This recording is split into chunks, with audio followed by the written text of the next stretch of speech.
शुभ संध्या प्रिय छात्रों। आज हम आपको पढ़ाने चल रहे हैं प्री बोर्ड परीक्षा में जो बोर्ड परीक्षा 2020 के प्रश्न पत्र आए थे, उसमें जो हाई स्कूल की परीक्षा में बहुविकल्पी 20 प्रश्न आते हैं उसके उत्तर आपको बताने चल रहे हैं, क्योंकि वो आपके परीक्षा में 20 में से 5-6 बड़े आराम से आएंगे। आप अगर उसको तैयार कर लेते हैं 5-6 प्रश्न आपको बोर्ड परीक्षा में मिलेंगे, इसलिए उसको बताया जा रहा है। ध्यान से देखिएगा, सुनिएगा और समझिएगा, क्योंकि एक ही प्रश्न में कई प्रश्न होते हैं, तो ध्यान दीजिएगा।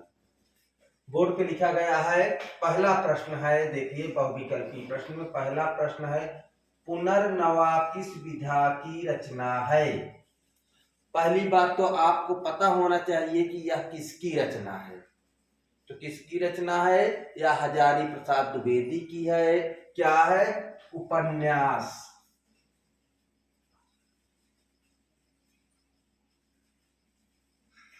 उपन्यास। पुनर्नवा क्या है? उपन्यास है। किसका है? हजारी प्रसाद द्विवेदी का है। आषाढ़ का एक दिन लेखक पूछ रहा है, आषाढ़ का एक दिन के लेखक, आषाढ़ का एक दिन लेखक है क्या?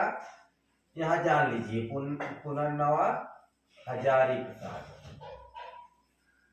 हजारी प्रसाद। आषाढ़ का एक दिन, तो ये क्या है? पहली कंडीशन में कहानी है।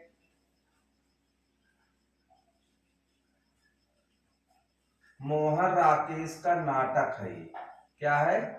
नाटक। और इस आषाढ़ का एक दिन के लेखक पूछ रहा है, तो आप लेखक समझ लीजिए मोहन राकेश। मोहन राकेश। मोहन राकेश का नाटक है। शुक्ल युग को काव्य के क्षेत्र में किस नाम से जाना जाता है? जैसे आप एक ही काव्य धारा को कई नामों से, कहानी के क्षेत्र में अलग नाम होगा, उपन्यास के क्षेत्र में अलग नाम होगा, निबंध के क्षेत्र में अलग नाम होगा। तो शुक्ल युग को काव्य के क्षेत्र में कहा जाता है छायावाद युग। क्या कहा जाता है? छायावाद युग। छायावाद युग। शुक्ल युग को काव्य क्षेत्र में, शुक्ल युग तीसरा प्रश्न है, ध्यान से देखिएगा, इसको छायावाद। अब अगला प्रश्न है, हंस पत्रिका के संपादन किसने किया? अगर वर्तमान पूछता तो दूसरे होते, लेकिन वर्तमान नहीं पूछा है, केवल हंस पत्रिका पूछा हुआ। चौथे, हंस पत्रिका के संपादन किसने किया? यहाँ लिखेंगे प्रेमचंद। क्या लिखेंगे? प्रेमचंद।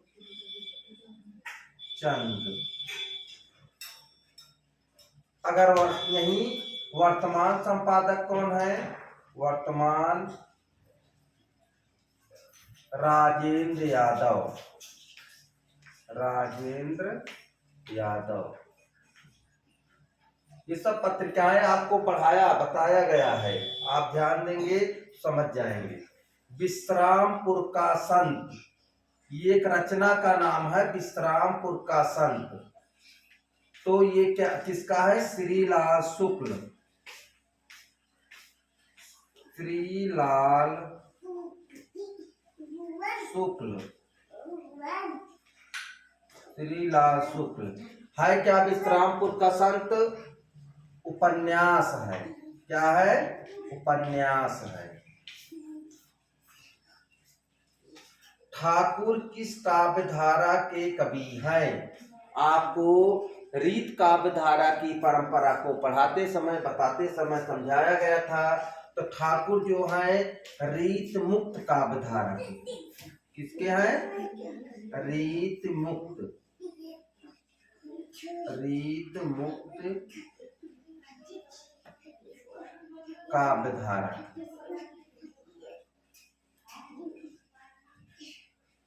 अब ठाकुर के अलावा कौन आता है? 4 लोग हैं, आप याद कर लीजिए, आप कभी नहीं भूलेंगे। आलम, बोधा,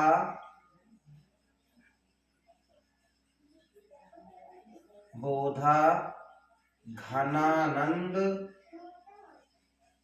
ठाकुर आपके सामने,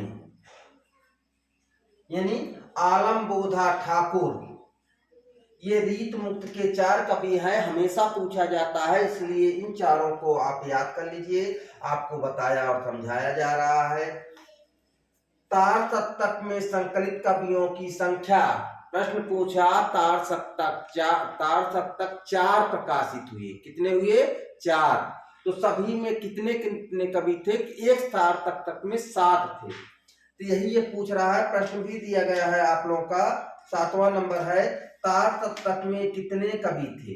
तो तार सप्तक में कवियों की संख्या 7 है। कितनी? 7।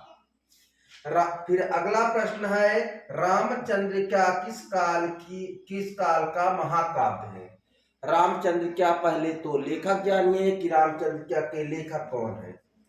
तो रामचंद्रिका के लेखक हैं केशव दास।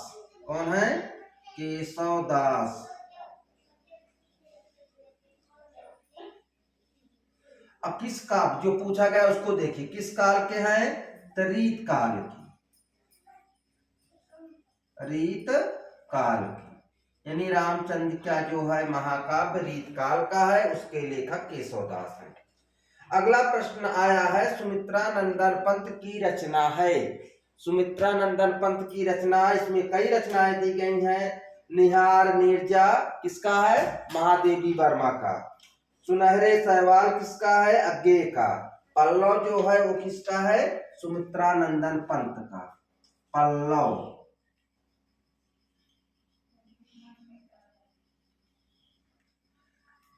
आगे प्रश्न की तरफ पढ़ेंगे।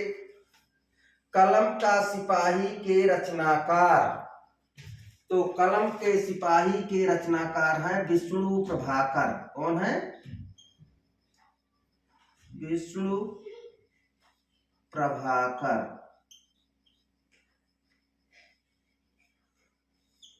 अब इसमें पूछा जाता है कि कलम के सिपाही जो रचना है किस विधा की है? तो किस विधा की है? ये जीवनी है।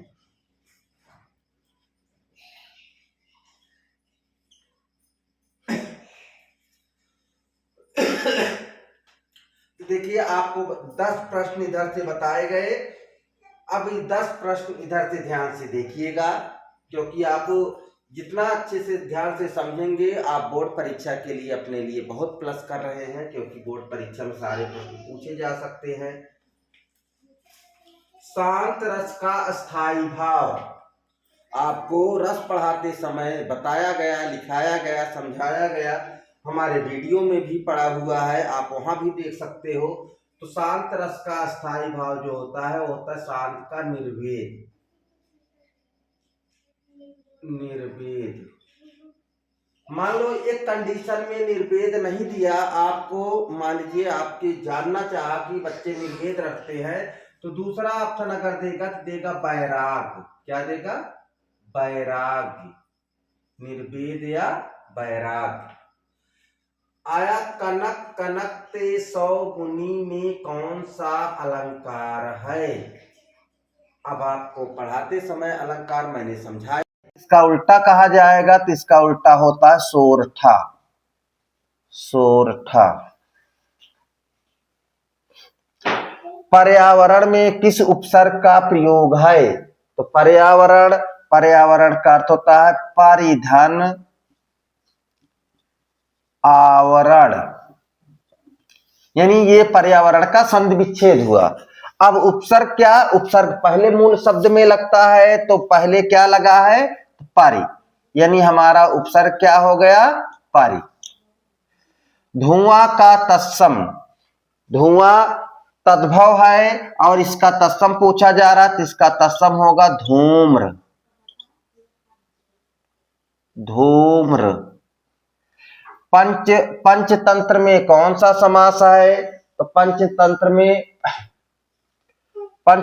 में तो आपको समास बताया गया है। पंच माने 5, तंत्र माने तंत्र क्या है? तो 5 तंत्र क्या है? मतलब पहला संख्यावाची है, तो कौन सा समास होगा? द्विगु समास होगा। जो पहला संख्यावाची होता है वह कौन समास होता है? द्विगु समास होता है। बड़ाई में प्रत्यय है, अभी देखिए उपसर्ग आया फिर प्रत्यय आ गया, तो बड़ाई क्या है, बड़ मूल शब्द है, आई बाद में आया हुआ है, तो यानी यहाँ पे कौन सा प्रत्यय होगा, आई प्रत्यय होगा। निम्न में कौन सा पर्याय नहीं है, यानी 4 शब्द दिए गए हैं, इसमें पूछ रहा है कौन सा पर्याय नहीं है। तो शशि है, शश माने चंद्रमा, दिनकर माने दिन, सुधाकर माने सूर्य और निशाकर माने, तो ये आपका होगा शशि।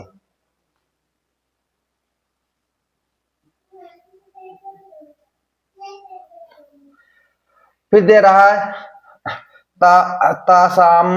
तासाम शब्द में कौन सा वचन कौन सी विभक्ति है, इसमें षष्ठी बहुवचन, षष्ठी बहुवचन। जिन शब्दों के स्वरूप में कोई परिवर्तन नहीं होता है, अर्थात जिनमें लिंग वचन कारक के कारण परिवर्तन ना हो, वह कहलाते हैं अव्यय। क्या कहलाते हैं, अव्यय। ये तो हमने सब सॉल्व कर दिया, अब ध्यान से इसको बार देख लीजिए। पुनर्नवा किस विधा की रचना है, पुनर्नवा क्या है, उपन्यास है, किसका है, हजारी प्रसाद द्विवेदी का है। आषाढ़ का एक दिन के लेखक, आषाढ़ के एक दिन के लेखक मोहन राकेश हैं, क्या है ये, नाटक है। ध्यान से देखिए और समझिए इसको। शुक्ल युग को काव्य के क्षेत्र में किस नाम से जाना जाता है, तो छायावाद युग। किस नाम से, छायावाद युग। हंस पत्रिका के संपादक का संपादन किसने किया, तो हंस पत्रिका जो है प्रेमचंद की है, लेकिन प्रेमचंद के मरने के बाद यह पत्रिका किसकी है, राजेंद्र यादव इसका संपादन करते हैं, इसलिए वर्तमान संपादक आपको बताया गया। विश्रामपुर के संत के लेखक श्रीलाल शुक्ल हैं, ये है क्या, उपन्यास है। इनका सबसे प्रसिद्ध उपन्यास है राग दरबारी, वो भी सुन लीजिए, एग्जाम में आ सकता है। ठाकुर किस काव्य धारा के हैं, तो रीत मुक्त काव्य धारा के हैं। रीत काल को 3 भागों में बांटा गया, रीत मुक्त, रीत सिद्ध, रीत बद्ध। तो रीत मुक्त के अंतर्गत आलम बोधा घनानंद ठाकुर यहाँ लिखा गया है। 4 लोग हैं, हमेशा इन चारों में से पूछा जाता है। तार सप्तक में संकलित कवियों की संख्या, यानी 4 तार सप्तक प्रकाशित हुए थे, तो प्रत्येक में कितने कितने कवि थे, तो एक तार सप्तक में 7 कवि थे। तो वही पूछा गया है कि 7 कवियों का है, इसको राहों का अन्वेषी भी कहा जाता है। रामचंद्र क्या किस काल की है, तो रीत काल की रचना है। कौन इसके लेखक हैं, तो इसके लेखक हैं केशव दास। सुमित्रानंदन पंत की रचना नहीं है, तो सुमित्रानंदन पंत की रचना नहीं है, तो इसमें दिया गया है निहार महादेवी वर्मा का है, नीरजा महादेवी वर्मा का है, सुनहरे सहवाल अज्ञे का है, पल्लव जो है वो सुमित्रानंदन पंत की है। कलम का सिपाही के रचनाकार हैं विष्णु प्रभाकर हैं, है क्या, यह एक जीवनी है। शांत रस का अस्थाई भाव निर्वेद, अगर निर्वेद नहीं दिया गया है तो बैराग दिया रहेगा। आप ध्यान से देखिए, ये बार बार पूछा भी जाता है, अगर निर्वेद ना दे बैराग आप टिक लगाइएगा। कनक कनक के सौगुनी में कौन सा यमक है, दोहा का उल्टा सोठा होता है। पर्यावरण में किस उपसर्ग का प्रयोग किया गया, पर। धुआं का तत्सम धूम्र होता है। पंचतंत्र में द्विगु समास है।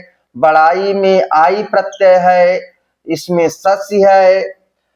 और तासमाम में शब्द में वचन और विभक्ति बताना है। षष्ठी बहुवचन है, षष्ठी बहुवचन है।